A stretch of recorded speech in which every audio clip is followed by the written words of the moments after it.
ಗರಿ ಗರಿಯಾದಂತಹ ಮಸಾಲೆ ಮಿಶ್ರಿತ ಆಲೂ ರವಾ ಪೂರಿ ಒಂದು ಬೈಟ್ ತಿಂದರೆ ಸಾಕು, ಮತ್ತೆ ಮತ್ತೆ ತಿನ್ನಬೇಕು ಅನಿಸುತ್ತೆ, ಅಷ್ಟೊಂದು ಟೇಸ್ಟಿಯಾಗಿರುತ್ತೆ ಫ್ರೆಂಡ್ಸ್.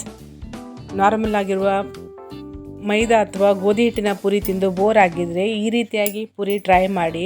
ನನ್ನ ಗ್ಯಾರಂಟಿ ನೀವು ಮತ್ತೆ ಮತ್ತೆ ಮಾಡ್ತೀರಾ, ಅಷ್ಟೊಂದು ಚೆನ್ನಾಗಿರುತ್ತೆ. ತುಂಬ ಸರಳವಾದ ಸುಲಭವಾದ ರೆಸಿಪಿ. ಮನೆಗೆ ಯಾರಾದರೂ ಗೆಸ್ಟ್ ಬಂದರೆ ಈ ರೀತಿ ಪೂರಿಯನ್ನು ಟ್ರೈ ಮಾಡ್ಬೋದು, ತುಂಬಾ ಚೆನ್ನಾಗಿರುತ್ತೆ. ಮನೆಯವರಿಗೆಲ್ಲರಿಗೂ ಇಷ್ಟ ಆಗುವಂಥ ರೆಸಿಪಿ. ಹಾಯ್ ಫ್ರೆಂಡ್ಸ್, ನಾನು ಪದ್ಮಾಸ್ ಕಿಚನ್ನಲ್ಲಿ ನಿಮಗೆ ಸ್ವಾಗತ. ಹಾಗಿದ್ದರೆ ನೋಡ್ಕೊಳ್ಳೋಣ ಬನ್ನಿ. ನಾನಿಲ್ಲಿ ಹಿಟ್ಟನ್ನು ಕಲಿಸುವ ಪ್ಲೇಟನ್ನು ತೆಗೆದುಕೊಂಡಿದ್ದೀನಿ. ಅದಕ್ಕೆ 1 ಕಪ್ ಆಗುವಷ್ಟು ರವಾವನ್ನು ಹಾಕ್ತಾಯಿದ್ದೀನಿ. ಅದೇ ಕಪ್ನಲ್ಲಿ 1 ಕಪ್ ಆಗುವಷ್ಟು ಬಿಸಿ ನೀರನ್ನು ಕೂಡ ಸೇರಿಸ್ತಾ ಇದ್ದೀನಿ. ಬಿಸಿ ನೀರು ಮತ್ತು ರವವನ್ನು ಚೆನ್ನಾಗಿ ಮಿಶ್ರಣ ಮಾಡಿ ಒಂದು 5 ನಿಮಿಷಗಳ ಕಾಲ ಅದನ್ನು ಹಾಗೆ ಬಿಟ್ಟುಬಿಡೋಣ. ಬಿಸಿ ನೀರಿನಿಂದ ರವನ್ನು ಮಿಶ್ರಣ ಮಾಡೋದ್ರಿಂದ ರವೆ ತುಂಬಾ ಸ್ಮೂತಾಗಿ ಬರುತ್ತೆ. ಈಗ ಈ ಮಿಶ್ರಣವನ್ನು ಎಲ್ಲವನ್ನು ಒಂದು ಕಡೆ ಸೇರಿಸಿ ಒಂದು ಬೌಲನ್ನು ಇದಕ್ಕೆ ಮುಚ್ಚಿ 5 ನಿಮಿಷಗಳ ಕಾಲ ಹಾಗೆ ಬಿಡ್ತಾ ಇದ್ದೀನಿ. ಹಾಗೆ ಇದನ್ನು ಎತ್ತಿಟ್ಟು ಮಸಾಲೆಗಳನ್ನು ನೋಡ್ಕೊಳ್ಳೋಣ. ನಾನಿಲ್ಲಿ ಕೆಲವು ಮಸಾಲೆಗಳನ್ನು ತೊಗೊಂಡಿದ್ದೀನಿ. ರುಚಿಗೆ ತಕ್ಕಷ್ಟು ಉಪ್ಪನ್ನು ತೊಗೊಂಡಿದ್ದೀನಿ. ಜೀರಿಗೆ ಅರ್ಧ ಚಮಚದಷ್ಟು ತೊಗೊಂಡಿದ್ದೀನಿ. ಚಿಲ್ಲಿ ಫ್ಲೇಕ್ಸನ್ನು ಅರ್ಧ ಚಮಚದಷ್ಟು ತೊಗೊಂಡಿದ್ದೀನಿ. ಓವನ್ನು ಕೂಡ ಅರ್ಧ ಚಮಚದಷ್ಟು ತೊಗೊಂಡಿದ್ದೀನಿ. ಕಸೂರಿ ಮೆಥಿಯನ್ನು ಕೂಡ 1 ಚಮಚದಷ್ಟು, ಮತ್ತು 2 ಪಿಂಚ್ ಆಗುವಷ್ಟು ಹಿಂಗು ಮತ್ತು ಹಳದಿಯನ್ನು ತೊಗೊಂಡಿದ್ದೀನಿ. ಬಟಾಟವನ್ನು ಬೇಯಿಸಿ ಸಿಪ್ಪೆ ತೆಗೆದಿಟ್ಕೊಂಡಿದ್ದೀನಿ, ಮತ್ತು ಕೊತ್ತಂಬರಿ ಸೊಪ್ಪನ್ನು ಹೆಚ್ಚಿಟ್ಕೊಂಡಿದ್ದೀನಿ. ಇದಕ್ಕೆ 1 ಕಪ್ ಆಗುವಷ್ಟು ಗೋಧಿ ಹಿಟ್ಟನ್ನು ಕೂಡ ಸೇರಿಸ್ತಾ ಇದ್ದೀನಿ. ಈಗ 5 ನಿಮಿಷ ಆಗಿದೆ.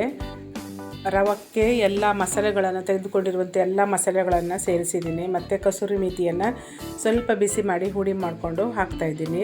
ಕೊತ್ತಂಬರಿ ಸೊಪ್ಪನ್ನು ಕೂಡ ಸೇರಿಸ್ತಾ ಇದ್ದೀನಿ. ಮತ್ತು ಬಟಾಟವನ್ನು ಸ್ವಲ್ಪ ತುರಿದುಕೊಂಡು ಹಾಕಿಕೊಟ್ರೆ ಚೆನ್ನಾಗಿರುತ್ತೆ, ಗಂಟುಗಳಿರೋದಿಲ್ಲ. ಹಾಗಾಗಿ ನಾನಿಲ್ಲಿ ತುರಿದು ಅದಕ್ಕೆ ಸೇರಿಸ್ತಾ ಇದ್ದೀನಿ. ಇಲ್ಲಿ ಚಿಲ್ಲಿ ಫ್ಲೇಕ್ಸ್ ಬದಲಿಗೆ ನೀವು ಅಚ್ಕಾರದ ಪುಡಿಯನ್ನು ಕೂಡ ಸೇರಿಸ್ಕೊಳ್ಬೋದು. ತುರಿದಿರುವಂಥ ಬಟಾಟವನ್ನು ಕೂಡ ಅದಕ್ಕೆ ಸೇರಿಸಿ ಗೋಧಿ ಹಿಟ್ಟನ್ನು ಸ್ವಲ್ಪವೇ ಸೇರಿಸಿ ಹಿಟ್ಟನ್ನು ನಾದ್ಕೊಳ್ಳೋಣ. ಚಪಾತಿ ಹಿಟ್ಟಿನ ಹದಕ್ಕೆ ಹಿಟ್ಟನ್ನು ನಾದ್ಕೊಂಡ್ರೆ ಚೆನ್ನಾಗಿರುತ್ತೆ. ಇಲ್ಲಿ ಗೋಧಿ ಹಿಟ್ಟಿನ ಪ್ರಮಾಣ ಹೆಚ್ಚು ಕಡಿಮೆ ಆಗ್ಬೋದು, ಸ್ವಲ್ಪ ಹೆಚ್ಚು ಕೂಡ ಬೇಕಾಗ್ಬೋದು, ಇಲ್ಲಾಂದರೆ ಕಡಿಮೆ ಕೂಡ ಸಾಕಾಗ್ಬೋದು. ಹಾಗಾಗಿ ಸ್ವಲ್ಪವೇ ಹಾಕಿ ಹಿಟ್ಟನ್ನು ನಾದ್ಕೊಂಡ್ರೆ ಚೆನ್ನಾಗಿರುತ್ತೆ. ಈ ಹದಕ್ಕೆ ಹಿಟ್ಟನ್ನು ನಾದ್ಕೊಂಡ್ರೆ ಪರ್ಫೆಕ್ಟ್ ಆಗಿರುತ್ತೆ. ಇದನ್ನು 5 ನಿಮಿಷ ಹಾಗೆ ಬಿಟ್ಬಿಡೋಣ.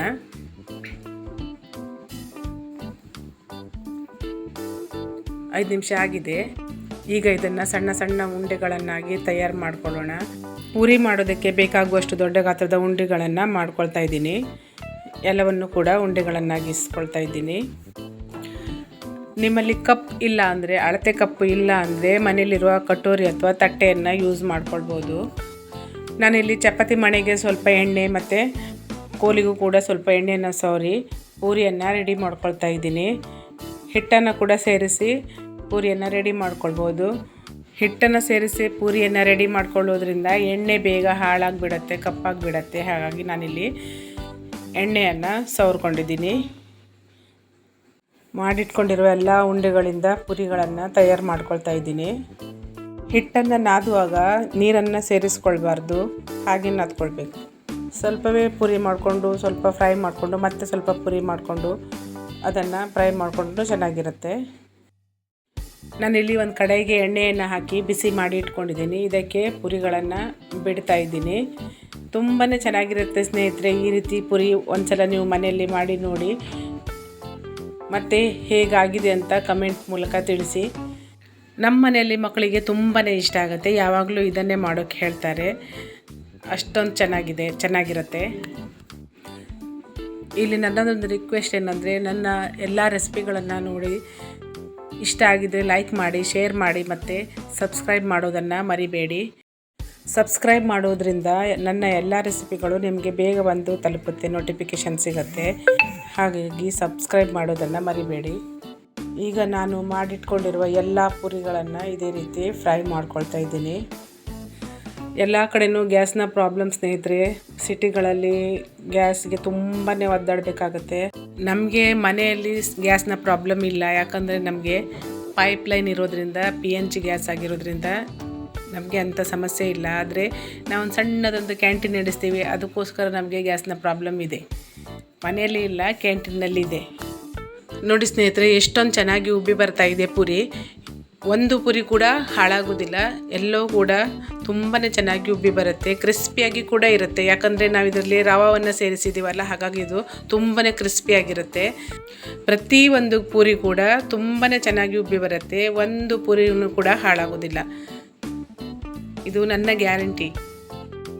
ಇದೇ ರೀತಿ ಎಲ್ಲವನ್ನು ಕೂಡ ನಾನು ಫ್ರೈ ಮಾಡ್ಕೊಂಡಿದ್ದೀನಿ. ಈಗ ನಾವು ಸರ್ವ್ ಮಾಡ್ಕೊಳ್ಳೋಣ. ನೋಡಿ ಸ್ನೇಹಿತರೆ, ಪೂರಿಯನ್ನು ಮಾಡಿಕೊಂಡು ಸ್ವಲ್ಪ ಹೊತ್ತಾಗಿದೆ, ಆದರೂ ಕೂಡ ಅದು ದಬ್ಬಿಲ್ಲ, ತುಂಬಾ ಚೆನ್ನಾಗಿದೆ. ಇದ್ರ ಜೊತೆಗೆ ನೀವು ಬಟಾಟದ ಪಲ್ಯ ಅಥವಾ ಹಾಗೇನೂ ಕೂಡ ತಿನ್ಬೋದು, ಯಾಕಂದರೆ ಇದರಲ್ಲಿ ಮಸಾಲ ಇದೆ. ನಾನಿಲ್ಲಿ ಟೊಮೆಟೊ ಕೆಚಪ್ ಮತ್ತು ಸೇಜನ್ ಚಟ್ನಿಯನ್ನು ಇಟ್ಕೊಂಡಿದ್ದೀನಿ. ಇದರಲ್ಲೂ ಕೂಡ ಒಳ್ಳೆ ಕಾಂಬಿನೇಷನ್ ಆಗಿರುತ್ತೆ. ನೋಡಿದ್ರಲ್ಲ ಸ್ನೇಹಿತರೆ, ಇವತ್ತಿನ ನನ್ನ ರೆಸಿಪಿ ನಿಮಗೆ ಇಷ್ಟ ಆಗಿದ್ದರೆ ಲೈಕ್ ಮಾಡಿ, ಶೇರ್ ಮಾಡಿ ಮತ್ತು ಸಬ್ಸ್ಕ್ರೈಬ್ ಮಾಡಿ. Thanks for watching.